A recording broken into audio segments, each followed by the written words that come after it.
Hey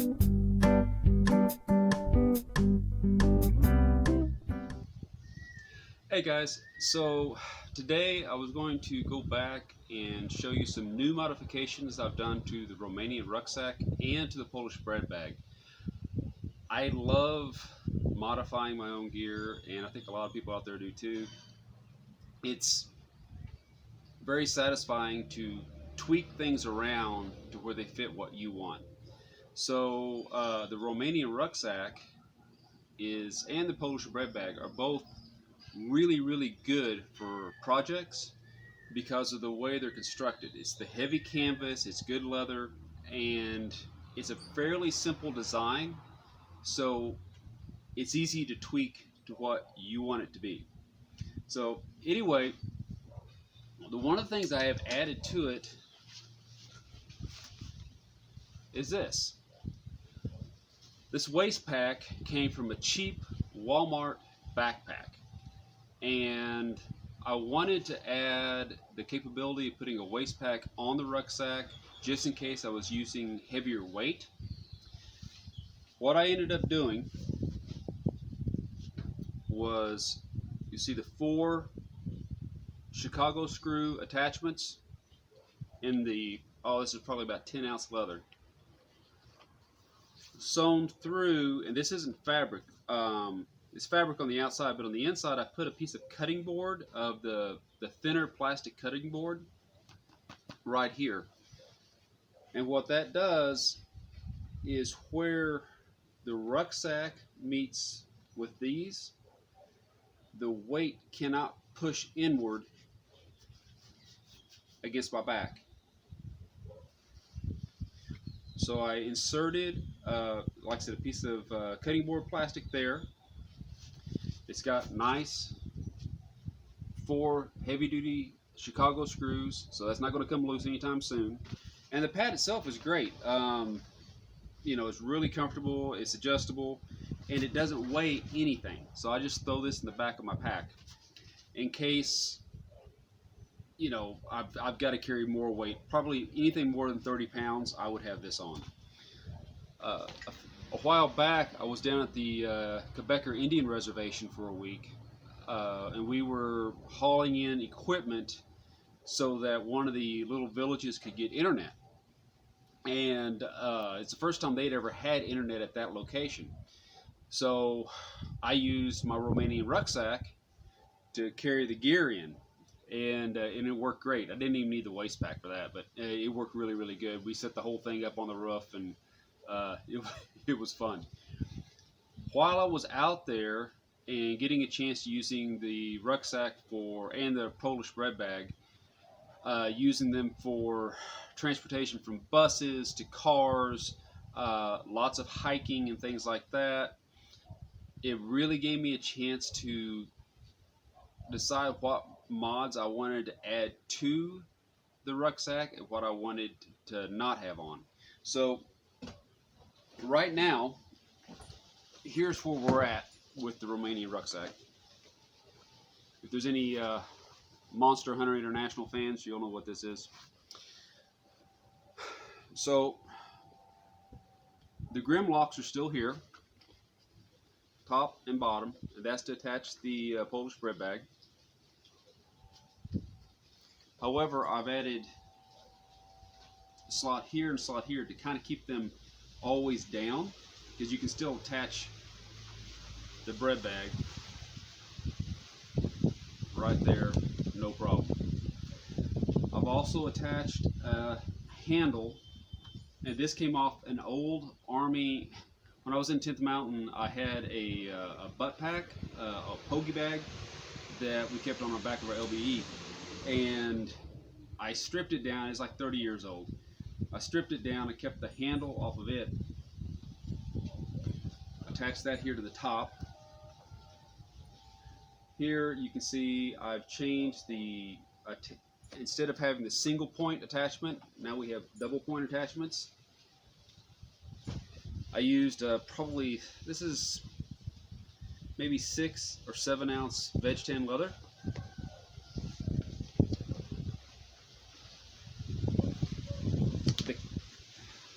And the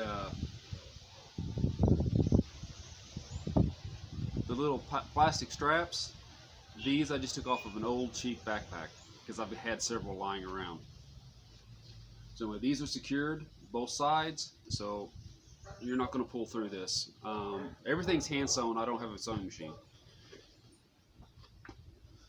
On the underside of where this grip is, for the handle, you can see it has two copper burr rivets that go through the canvas,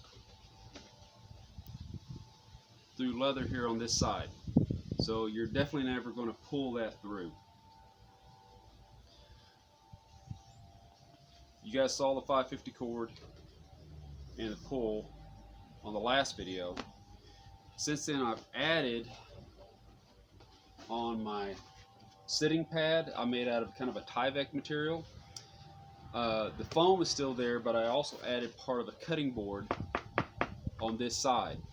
This slides into the back of the backpack with the foam against me, and this keeps anything from pushing through the canvas, makes it a little bit more comfortable. I just replaced all the leather on this. The leather was in great shape, but I wasn't happy where the shoulder straps were attached. They always felt like I was kind of getting pulled back a little bit, so I had to make some changes. You guys see these?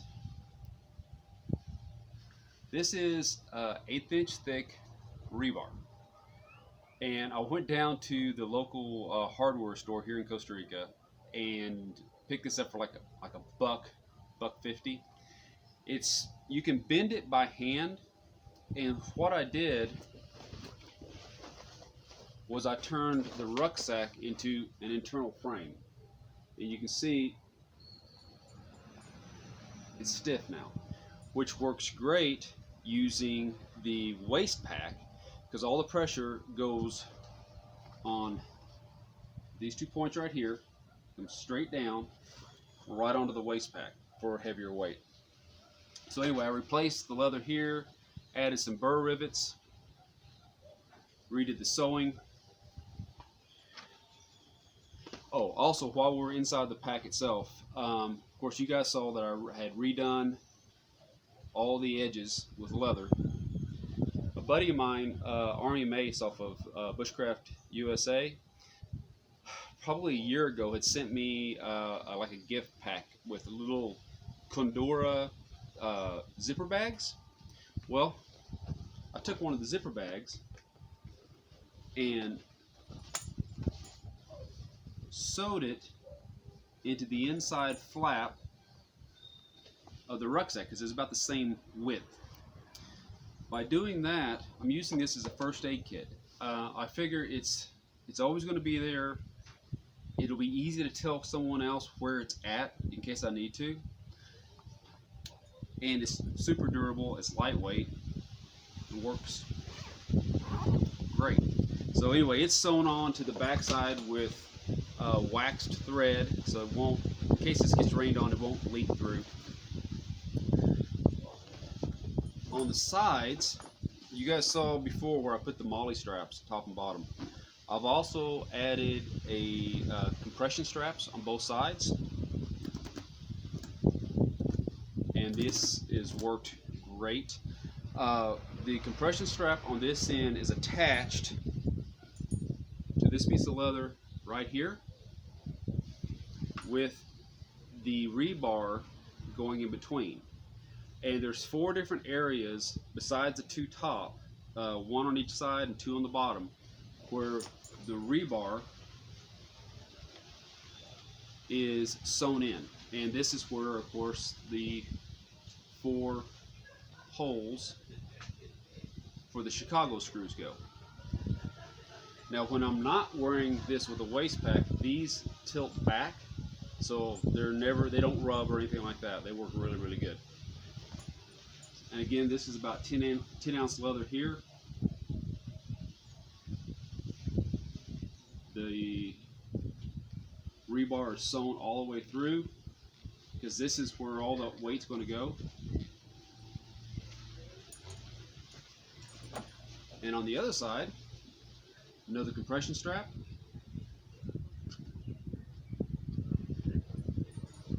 Flip this over. One of the big things that I wanted to change was the shoulder strap system. Before, I had one where it was like a buckle and latch, and maybe because I'm an old infantryman, I'm used to doing that little hop push down to tighten the shoulder straps. I missed that. So what I did, I replaced the original leather with this probably about 6-ounce veg tin. Replace the strap. So now it's a pull adjust. I kept the original Romanian leather through here and all the way up. On the back side, I took that the Army butt pack that I took apart for the handle, and I put padding on the inside of it, and then I sewed that on the back of the leather.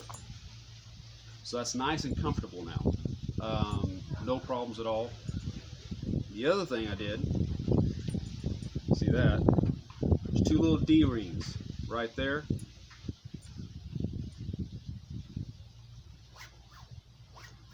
That's adjustable. This is a strap on the other side. This is probably about a 3 or 4 ounce leather. And this adjusts as well. And it's a chest strap that I took off of a old, like, it was like a little day pack water bag thing from Bass Pro. I took that off and sewed it in.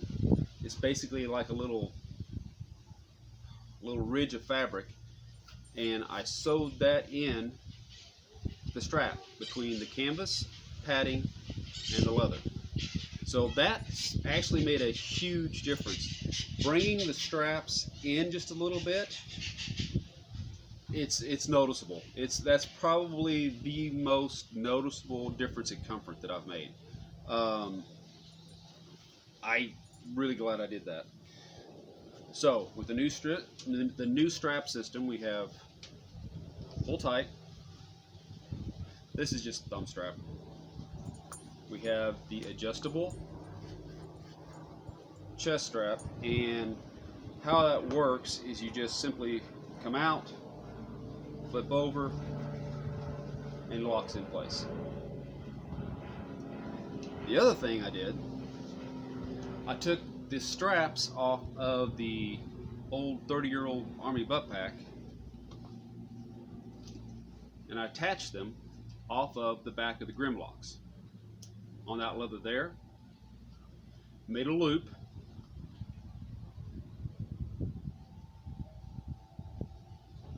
and I attached the other end down here.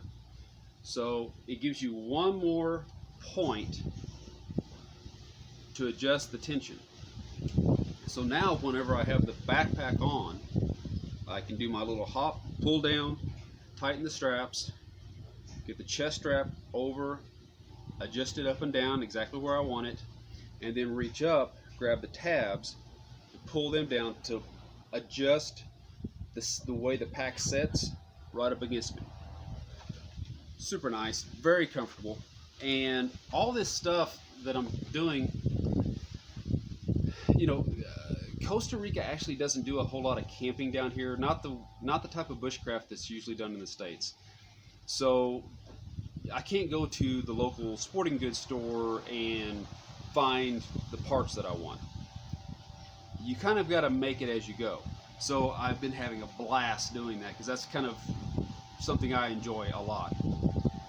So anyway, now the backpack is set up super nice. I need to weigh it, but the last time I checked it was still at like maybe 3.5 pounds, and it's still very, very light. I've taken it on a couple trips with the new setup. We have some mountains right here. I've been doing day hikes, and I've been really, really happy how this has gone. Now, the one thing I want to ask you guys and get your input on this, I'm going to pick up some waxing agent. Basically, I'm going to take a third of beeswax, a third of coconut oil, and a third of paraffin wax, mix it all together, which I've done before with some other gear I've got, which I really enjoy. But I'm wanting to wax the Romanian rucksack. That type of mix is good for the leather, it's good for the canvas. I'm a little hesitant on waxing this all along my back. So anybody out there who's got a waxed canvas rucksack, let me know if you run into problems with just excessive, like maybe sweating or something like that here along this back panel. I love the idea, especially here during rainy season. I love the idea of waxed canvas, but I don't know how comfortable that's going to be up against me. So anyway, if anybody out there has had any experience with that, let me know. That's pretty much all for the rucksack right now. The only other thing I have that I took with me also to the Quebecer reservation was my Polish bread bag. As you can see, it has been waxed now, and it worked great. It did fantastic. We were making mostly medical calls while we were down there, and so this was my medical bag. I carried my, blood pressure cuff and a few other things in there. One of the things, whenever we were setting up the internet on this house out in the middle of nowhere, they were using this homemade ladder to get up to the top on like the second floor, and the ladder was not attached. Well, I'm a retired firefighter, I couldn't take that, so I had 550 cord on a quick release for the grip, took that off, tied the ladder. Sure enough, like 10 minutes into this, here comes a rainstorm, and it's a metal roof. As soon as the guys came off the second, the top of the second floor, and tried to go down the ladder immediately tried to move and tried to slide down, but the 550 cord held it in place. Thank goodness. But anyway, so 550 cord, quick release on the handle. This is just a cheap little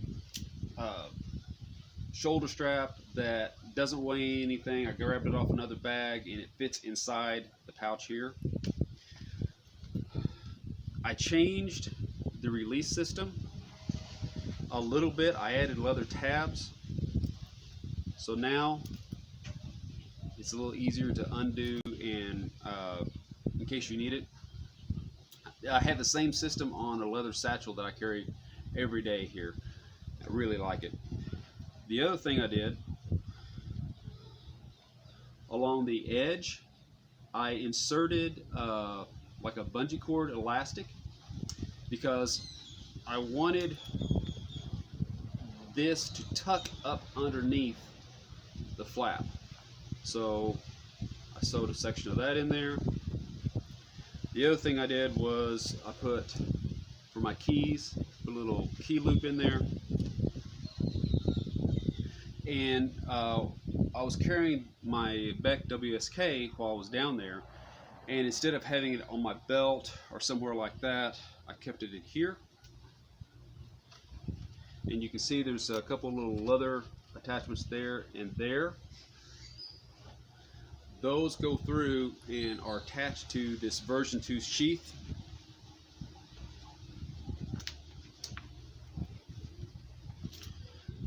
Just like that.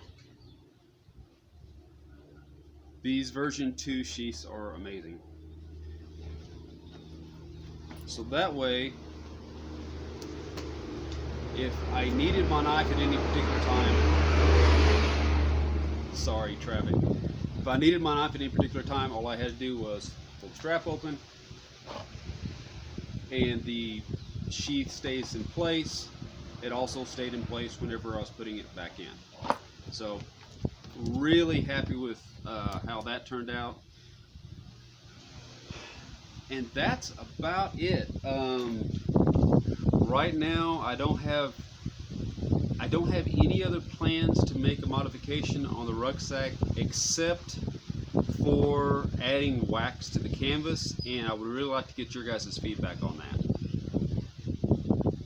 Anyway, video is pretty much done. I hope you guys are doing great. I'll try to get some more videos up there.